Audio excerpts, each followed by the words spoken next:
Hello everyone. आज की कहानी है मन के हारे हार है। Failure is simply the opportunity to begin again. तो ये कहानी क्यों पढ़ें?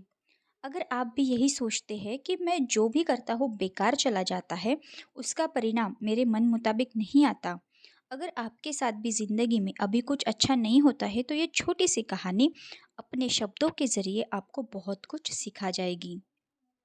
रोहित ने बड़े उत्साह के साथ परीक्षा की तैयारी शुरू की, लेकिन वह टॉप नहीं कर पाया, जिसकी वजह से वो बहुत उदास और निराश रहने लगा। वह अपने आप को असफल महसूस करने लगा। अब उसका पढ़ाई में पहले की तरह लगाव भी नहीं रहा। उसने पहले की तरह प्रयास करना भी छोड़ दिया।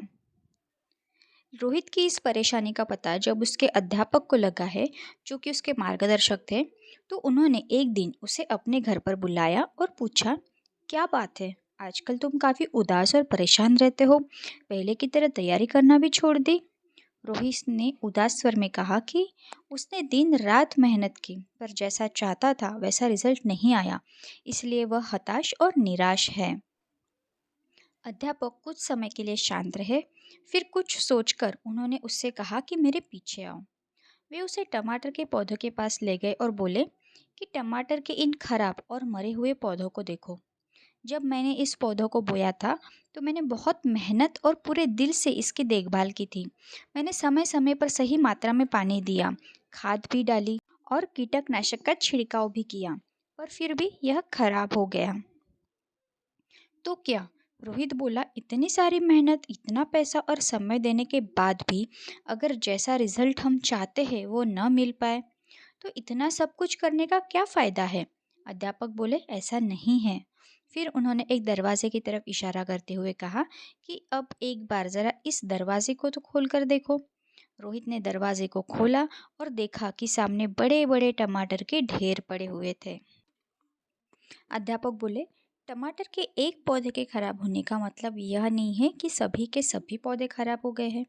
इस तरह तुमने मेहनत को तो की, पर टॉप नहीं कर पाए, लेकिन इसका मतलब यह नहीं है कि तुम्हारी दिन रात की मेहनत खराब हो गई हो और तुम असफल हो गए। तुमने पाया तो बहुत कुछ, लेकिन तुम्हें सिर्फ इसका नकारात्मक हिस्सा ही दिख रहा है, जबकि सकारात्मक पहलू तो छिपा हुआ है, जो कि सही समय आने पर दिखेगा। परीक्षा में लिखते वक्त कई चीज़ें मायने रखती है, जैसे कि लिखने की स्पीड, तबीयत, मनोस्थिति और भी बहुत कुछ, जो कि सिर्फ मेहनत का पैमाना नहीं है। जो तुमने सीखा है वह ज़िंदगी के हर मोड़ पर काम आएगा। मेहनत करने के बावजूद मनचाहा परिणाम ना मिलना, इससे यह साबित नहीं होता कि आप असफल हो गए हैं, बल्कि आपने तो सफलता की ओर कदम बढ़ाए हैं। थॉमस अल्वा एडिसन ने भी एक बार में ही बल्ब नहीं बनाया था, तो एक ऐसे इंसान थे जिन्होंने कभी यह विचार ही नहीं किया था कि वे असफल हुए हैं। 9,999 वे बार तक वे असफल रहे, बल्ब नहीं बना पाए, और आखिर में 10,000वीं प्रयास में उन्होंने बल्ब का आविष्कार करके दुनिया के सामने रख दिया। उनका माइंडसेट तो इतना स्ट्रांग था कि वे कभी भी यह नहीं सोचे कि मैं असफल हो रहा हूँ। उनके मुताबिक तो वे 9,999 तरीके जान गए जिससे कि बल्ब नहीं बनाया जा सकता है। जैक मा जिन से कि मैं भी खुद प्रभावित हूँ। उन्होंने न जाने कितनी ही बार जॉब के लिए अप्लाई किया, पर हर बार उन्हें रिजेक्ट कर दिया गया, और यही बात उनके लिए एक प्रेरणा बन गई और उन्होंने एक ऐसी कंपनी की शुरुआत करके दुनिया के सामने रख दी, जिसे हम आज अलीबाबा के नाम से जानते हैं।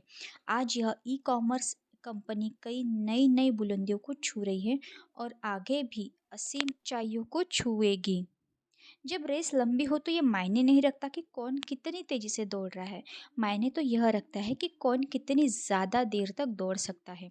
रोहित ने अब असफलता का पाठ पढ़ लिया है।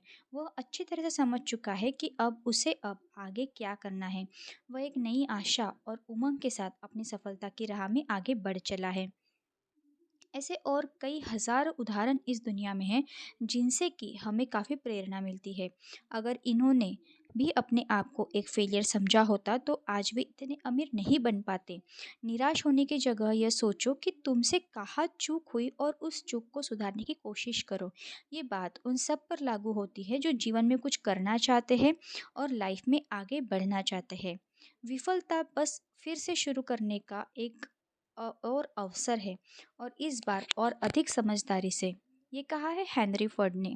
हेनरी फोर्ड ने। आपको बस यह करना है, एक, जितने बार आज आप असफल हो उतनी बार आप नई चीज़ें सीखते हो। जैसे 12वीं कक्षा में फेल हुआ, जिससे मैंने सीखा कि क्या गलतियाँ हुई और उस गलती को सुधारने पर ध्यान दिया। 2, असफलता ही हमें सफलता की कीमत बतलाती है। 12वीं परीक्षा पास करने पर दिल से जो खुशी हुई उसे मैं शब्दों में व्यक्त नहीं कर सकता।